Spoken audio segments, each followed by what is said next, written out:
Hello बच्चा party, कैसे हैं आप सब। एक बार फिर से आपके अपने YouTube channel online chemistry with Atal Patidar में मैं आपका बहुत बहुत वेलकम करता हूं। आज के वीडियो में unit 10 haloalkanes and haloarenes का एक मोस्ट इंपॉर्टेंट टॉपिक हम करने वाले हैं और ये जो टॉपिक है बोर्ड एग्जाम्स के लिए बहुत ही ज़्यादा इंपॉर्टेंट है। ठीक है, तो प्लीज़ गाइज कंसंट्रेशन आपकी वाइट बोर्ड पर होना चाहिए। बस एक रिक्वेस्ट है आपसे, ठीक है। आपको ये जो पूरा टॉपिक है आज जो हम करेंगे beta elimination and Saytzeff rule, ये बिल्कुल इजीली आपको अच्छे से क्लियर हो जाएगा और इस वीडियो को देखने के बाद में किसी और का वीडियो आपको देखने की ज़रूरत नहीं पड़ने वाली है। ठीक है, बस एक ही रिक्वेस्ट है, कंसंट्रेशन व्हाइट बोर्ड पर। ठीक है, चलिए तो सबसे पहले एलिमिनेशन रिएक्शन की हम डेफिनेशन देखेंगे and then beta elimination and Saytzeff rule हम पढ़ने वाले हैं। ठीक है, तो एलिमिनेशन रिएक्शन की डेफिनेशन में क्या लिखा है, when from any molecule 2 atoms और groups are removed such reactions are called elimination reactions. ठीक है, ऐसी रिएक्शंस जिनमें या तो 2 एटम या 2 ग्रुप्स रिमूव हो जाए तो उन रिएक्शंस को हम कहते हैं एलिमिनेशन रिएक्शंस। सिंपल सी डेफिनेशन है। इसका एग्जांपल है बीटा एलिमिनेशन रिएक्शन। अब बीटा एलिमिनेशन रिएक्शन किसे कहते हैं पहले हम थ्योरी पढ़ेंगे एंड देन एग्जांपल देखेंगे, बिल्कुल इजीली क्लियर हो जाएगा।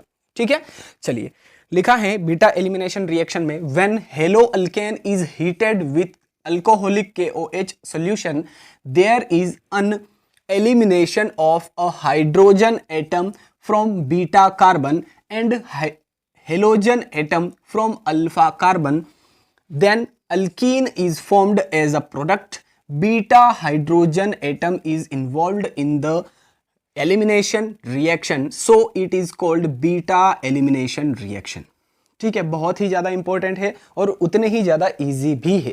यहाँ पर बीटा एलिमिनेशन रिएक्शन की डेफिनेशन क्या है कि जब किसी हेलो अल्केन को हम हीट करते हैं किसके साथ में, अल्कोहलिक KOH सॉल्यूशन यानी कि पोटेशियम हाइड्रोक्साइड सॉल्यूशन जो कि अल्कोहलिक होना चाहिए, तो उसके साथ जब हेलो अल्केन को हीट करते हैं तो अल्कीन का फॉर्मेशन होता है। और अल्कीन का फॉर्मेशन कैसे होता है कि बीटा कार्बन से हाइड्रोजन एटम का रिमूवल हो जाएगा और हेलोजन एटम का एलिमिनेशन किस कार्बन से हो जाएगा, अल्फा कार्बन से हो जाएगा और फिर अल्किन का फॉर्मेशन होगा एज अ प्रोडक्ट। तो यहाँ पर बीटा हाइड्रोजन का एलिमिनेशन हो रहा है बीटा कार्बन से, सो इसीलिए इस रिएक्शन को हम बीटा एलिमिनेशन रिएक्शन कहते हैं। एग्जाम्पल हम देखते हैं, क्लियर हो जाएगा। ठीक है, टेंशन नहीं लेना है। चलिए सपोज करते हैं कि कोई हेलो अल्केन है हमारे पास। ठीक है, यहां पर एक कोई हेलोजन अटैच है ना। मैं ब्लू मार्कर से यहां पे इसको अलग से हाईलाइट कर देता हूं। ठीक है, ये कोई हेलो अल्केन है। अब इस हेलो अल्केन को हमने हीट किया अल्कोहलिक KOH के साथ में। ठीक है, अगर यहां पर एक्वस सॉल्यूशन होगा KOH का तो क्या होगा, चलिए पहले मैं एक्वस सॉल्यूशन की बात कर लेता हूं। एक्वस सॉल्यूशन में क्या होगा, अगर यहाँ पर एक्वस सॉल्यूशन है KOH का तो यहाँ पर सब्स्टिट्यूशन रिएक्शन हो जाएगी। ये जो OH है ये सब्स्टिट्यूट कर देगा इस X को और KX रिमूव हो जाएंगे और यहाँ पर अल्कोहल का फॉर्मेशन हो जाएगा। देखिए कैसे, यहाँ पर X की जगह क्या आ जाएगा, ये जो OH है ये आ जाएगा। तो यहाँ पर अल्कोहल का फॉर्मेशन हो गया एंड देन आउट क्या हो जाएगा, रिमूव क्या हो जाएगा, K एंड X। ठीक है, ये कब होगा, जब एक्वस सॉल्यूशन होगा KOH का, है ना। यानी कि इसमें वाटर ऐड किया है KOH के सॉल्यूशन में, एक्वस सॉल्यूशन है, सो इसीलिए यहां पर सब्स्टिट्यूशन होगा X का, किसके थ्रू हो जाएगा, OH के थ्रू। OH X की जगह आ जाएगा और KX बाहर हो जाएगा। बट ये एक्वस सॉल्यूशन में होगा। अगर हम बात करें अल्कोहलिक KOH सॉल्यूशन की तो यहां पर क्या होने वाला है, ध्यान दीजिए। अगर अल्कोहलिक KOH सॉल्यूशन अगर हमने लिया है तो क्या होगा, यहां से एक हाइड्रोजन, ठीक है, इस हाइड्रोजन को मैं अलग से शो कर देता हूं। यहां से एक हाइड्रोजन, यहां से X और यहां से KOH, ये सब के सब एग्जिट हो जाएंगे। देखिए लिखा भी है डेफिनेशन में कि अल्फा कार्बन से, अल्फा कार्बन कौन है, जिससे हेलोजन एटम जुड़ा हुआ है वो अल्फा कार्बन है और अल्फा कार्बन के पास वाला कार्बन बीटा कार्बन। ठीक है, हेलोजन एटम जिस कार्बन से attach alpha carbon, alpha carbon जिस कार्बन से अटैच है वो बीटा कार्बन। तो अल्फा कार्बन से हेलोजन एटम तो जाएगा ही जाएगा, बट ये किसके साथ में जाएगा, बीटा कार्बन वाले, बीटा कार्बन का जो हाइड्रोजन है उसके साथ में। ठीक है, तो यहां पर अल्फा कार्बन से हेलोजन एटम का रिमूवल हो जाएगा, एलिमिनेशन हो जाएगा, और बीटा कार्बन से हाइड्रोजन एटम का एलिमिनेशन हो जाएगा। ठीक है, तो देखिए आउट क्या हो जाएगा, एग्जिट क्या हो जाएगा, के and x, potassium iodide exit हो गया, प्लस यहां से OH और यहां से H2O एग्जिट हो गया। ठीक है, अब बचा क्या, फॉर्मेशन, मेन प्रोडक्ट क्या बनेगा यहां पर, देखिए ये कार्बन और ये कार्बन, यहां से एक हाइड्रोजन रिमूव हो गया है, ठीक है, और यहां से भी एक हेलोजन रिमूव हो गया है, तो ये दोनों बॉन्ड फ्री हो चुके हैं। तो यहां पर वैलेंसी कंप्लीट करने के लिए डबल बॉन्ड का फॉर्मेशन हो जाएगा, और ये हमारा मेन प्रोडक्ट बन जाएगा जिसे हम कहते हैं अल्कीन। ठीक है, क्लियर है? आई होप आपको बीटा एलिमिनेशन रिएक्शन अच्छे से क्लियर हो चुकी है। बीटा एलिमिनेशन रिएक्शन में क्या होता है कि अल्फा कार्बन से हेलोजन एटम का एंड बीटा कार्बन से हाइड्रोजन एटम का रिमूवल हो जाता है। देखिए यहां पर दो जो एटम है उनका रिमूवल हुआ है, लिखा था एलिमिनेशन रिएक्शन में कि 2 एटम्स हो या 2 ग्रुप्स हो, उनका अगर रिमूवल हो जाए किसी रिएक्शन से तो उसे हम कहते हैं एलिमिनेशन रिएक्शन। तो यहां पर देखिए 2 एटम्स का रिमूवल हुआ है, तो इसीलिए ये एलिमिनेशन रिएक्शन है। और कौन सी एलिमिनेशन रिएक्शन है, बीटा एलिमिनेशन रिएक्शन है। क्यों है, क्योंकि यहां पर बीटा कार्बन से हाइड्रोजन का रिमूवल हुआ है, तो इसीलिए इस रिएक्शन को हम बीटा एलिमिनेशन रिएक्शन कहते हैं। I hope beta elimination reaction आपको अच्छे से क्लियर हो चुकी है। अब ये तो बात हुई कि अगर हेलोजन टर्मिनल पोजीशन पर अटैच हो तो कुछ इस तरह से सीन बनने वाला है, अल्किन का फॉर्मेशन हो जाएगा, KX बाहर हो जाएगा, H2O बाहर हो जाएगा। ठीक है, कोई प्रॉब्लम नहीं है अगर टर्मिनल पोजीशन पर हेलोजन अटैच हो तो।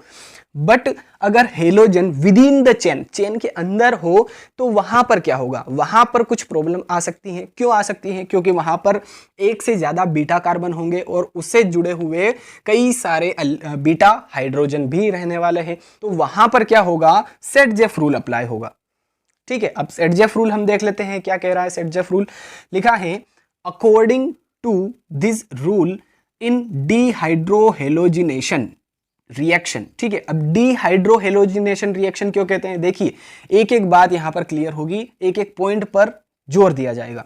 डीहाइड्रोहेलोजिनेशन, डी यानी कि एग्जिट होना, बाहर होना, हाइड्रो यानी कि हाइड्रोजन एटम का, हेलोजन यानी कि हेलोजन एटम का, तो बाहर होना, किसका बाहर होना, हाइड्रोजन एटम का एंड हेलोजन एटम का। तो इसीलिए इस रिएक्शन को डीहाइड्रोहेलोजिनेशन रिएक्शन भी कहते हैं। ठीक है, बीटा एलिमिनेशन रिएक्शन को डीहाइड्रोहेलोजिनेशन रिएक्शन कहते हैं। क्यों, क्योंकि यहां पर हेलोजन एटम का भी रिमूवल होगा एंड हाइड्रोजन एटम का भी रिमूवल होगा, सो डीहाइड्रोहेलोजिनेशन रिएक्शन। ठीक है, आप चाहे तो बीटा एलिमिनेशन रिएक्शन भी लिख सकते हैं, यहां पर कोई प्रॉब्लम नहीं। ठीक है, तो according to this rule in dehydrohalogenation reaction the preferred product is that alkene which has the greater number of alkyl groups attached to the doubly bonded carbon atoms। ठीक है, बहुत ही सिंपल सा रूल दिया था सेट-जेफ ने। उसने क्या कहा था कि अगर डिहाइड्रोहेलोजिनेशन रिएक्शन है और उस रिएक्शन में अगर एक से ज्यादा बीटा कार्बन है और उससे अटैच बीटा हाइड्रोजन्स है, तो वहां पर सबसे ज्यादा स्टेबल जो कंपाउंड है, सबसे ज्यादा स्टेबल प्रोडक्ट है, वो कौन होगा, वो अल्कीन होगा जिसके पास ज्यादा नंबर में अल्काइल ग्रुप्स प्रेजेंट होंगे। सिंपल सी बात है ना। सबसे ज्यादा स्टेबल कौन सा कंपाउंड होगा, सबसे ज्यादा स्टेबल कौन सा प्रोडक्ट होगा, या मेजर प्रोडक्ट कौन होगा, ये हम कह सकते हैं। तो मेजर प्रोडक्ट वो होगा जिस प्रोडक्ट में ग्रेटर नंबर में अल्काइल ग्रुप्स प्रेजेंट हो। ठीक है, डबली बॉन्डेड कार्बन की बात है ना, ये भी इंपॉर्टेंट है। डबली बॉन्डेड कार्बन एटम के पास में ज्यादा नंबर में अल्काइल ग्रुप्स प्रेजेंट है, वही मेन प्रोडक्ट या मेजर प्रोडक्ट होगा, है ना। एग्जाम्पल हम देखते हैं, आपको अच्छे से क्लियर होगा, टेंशन नहीं लेना है। ठीक है, चलिए एग्जाम्पल हम देखते हैं। CH3 CH2 CH, यहां पर Br अटैच है और यहां पर है CH3। ठीक है, इसकी रिएक्शन हुई अल्कोहलिक KOH के साथ में।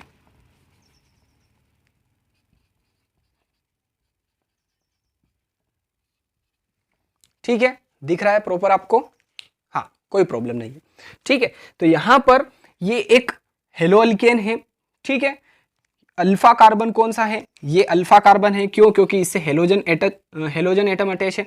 ये है बीटा कार्बन और यहाँ पर भी है बीटा कार्बन, ठीक है। तो इस कंडीशन में ये थोड़ा सा मामला जो है वो कॉम्प्लिकेट हो जाता है, ठीक। तो यहाँ पर देखिए अल्फा कार्बन है, 2 बीटा कार्बन है और इससे अटैच 5 बीटा हाइड्रोजन है ना। यहाँ पर 2 है, यहाँ पर 3 है, 5 बीटा हाइड्रोजन है, ठीक है। तो अल्कोहलिक KOH के साथ में अगर हीट करते हैं इस हेलो अल्केन को तो यहाँ पर अल्कीन्स का फॉर्मेशन होता है, ठीक है। अब यहाँ पर 2 अल्कीन्स का फॉर्मेशन होगा। ये जो ब्रोमीन है या ये जो हेलोजन है ये इस हाइड्रोजन के साथ में भी रिमूव हो सकता है और इस हाइड्रोजन के साथ में भी रिमूव हो सकता है। चलिए पहले इस हाइड्रोजन के साथ हम रिमूव करते हैं इस ब्रोमीन को, ठीक है। तो प्रोडक्ट क्या बनेगा? CH3 सिंगल बॉन्ड CH2 था तो एक हाइड्रोजन रिमूव हो गया है, ठीक है। Single bond CH single bond CH3, ठीक है। एक प्रोडक्ट ये बन गया। अब यहाँ पर देखिए कार्बन की वैलेंसी कंप्लीट नहीं है तो यहाँ पर हम डबल बॉन्ड लगा देंगे, ठीक है, कोई प्रॉब्लम नहीं है। और देखिए एक बात मैं आपको बता दूं कि यहाँ से KOH एंड ये Br है ना, ये बाहर हो जाएगा KBr एंड H2O के रूप में, ठीक है। ये तो समझने वाली बात है ना। अब ये इसका फॉर्मेशन हो गया। अब एक और अल्कीन बनने वाला है यहाँ पर। कौन सा अल्कीन? ये जो Br है ये अब इस हाइड्रोजन के साथ में रिमूव हो जाएगा क्योंकि ये भी तो बीटा हाइड्रोजन है भैया, दोनों में भेदभाव नहीं करना है हमें। एक बार इस बीटा कार्बन के हाइड्रोजन के साथ में जाएगा ब्रोमीन और एक बार इस बीटा कार्बन के बीटा हाइड्रोजन के साथ में जाएगा ब्रोमीन, ठीक है। तो यहां पर कौन सा प्रोडक्ट बनेगा? देखिए CH3 single bond CH2 as it is रहेगा, फिर single bond CH single bond CH2। तो यहां पर देखिए कार्बन की वैलेंसी कंप्लीट नहीं है तो डबल बॉन्ड का फॉर्मेशन हो जाएगा, ठीक है। अब यहां पर इसका नाम क्या हो जाएगा? देखिए 1 2 3 4 ब्यूट 2 सेकंड नंबर के कार्बन पर है डबल बॉन्ड तो ब्यूट 2 इन। इसका नाम क्या हो जाएगा? ब्यूट 1 इन या ब्यूटिन भी आप लिख सकते हैं, कोई प्रॉब्लम नहीं है। अब बात आती है यहां पर कि मेजर प्रोडक्ट और माइनर प्रोडक्ट कौन होंगे इन दोनों अल्किन्स में। तो इसीलिए सेडजेफ रूल यहां पर अप्लाई होता है। सेडजेफ रूल क्या कहता है कि डबली बॉन्डेड कार्बन के पास अगर ग्रेटर नंबर में अल्काइल ग्रुप्स प्रेजेंट है तो वही मेजर प्रोडक्ट होगा, ठीक है। डबली बॉन्डेड कार्बन देखते हैं हम, ये है डबली बॉन्डेड कार्बन, यहां पर डबली बॉन्डेड कार्बन ये है, ठीक है। अब डबली बॉन्डेड कार्बन के पास ज्यादा अल्काइल ग्रुप्स प्रेजेंट है वो मेजर है। तो यहां पर देखिए अल्काइल ग्रुप्स ज्यादा है तो ये जो प्रोडक्ट है वो मेजर प्रोडक्ट होगा हमारा, है ना। मेजर कितना? 80% या 81% भी है ना, कहीं कहीं 81% है, कोई प्रॉब्लम नहीं है, ठीक है। और ये है माइनर प्रोडक्ट, ठीक है, और 20% बनेगा ये, ठीक। तो मेजर प्रोडक्ट ब्यूट 2 इन रहने वाला है और माइनर प्रोडक्ट ब्यूट 1 इन या ब्यूटीन रहने वाला है, 80% 20%। तो आई होप सेडजेफ रूल भी आपको बहुत ही बढ़िया तरीके से क्लियर हो चुका है। सेडजेफ रूल क्या कहता है कि अगर अल्कीन का ग्रुप्स अगर प्रोडक्ट में बन जाए, बहुत सारे अल्कीन्स का फॉर्मेशन हो जाए प्रोडक्ट के रूप में, तो सबसे ज्यादा स्टेबल, सबसे ज्यादा मेजर प्रोडक्ट कौन होगा? तो मेजर प्रोडक्ट वो होगा जिस प्रोडक्ट में जो डबली बॉन्डेड कार्बन है उसमें ज्यादा अल्काइल ग्रुप्स प्रेजेंट होंगे, वो मेजर, और कम अल्काइल ग्रुप्स प्रेजेंट है वो माइनर, ठीक है। तो I hope beta elimination reaction and सेडजेफ rule आपको बहुत ही बढ़िया तरीके से एग्जाम्पल के थ्रू अच्छे से क्लियर हो चुके हैं। अगर वीडियो अच्छा लगा है तो लाइक कीजिए, शेयर कीजिए एंड चैनल को सब्सक्राइब कीजिए। चलिए मिलते हैं अब नेक्स्ट वीडियो में। Till then thank you so much. जय हिंद।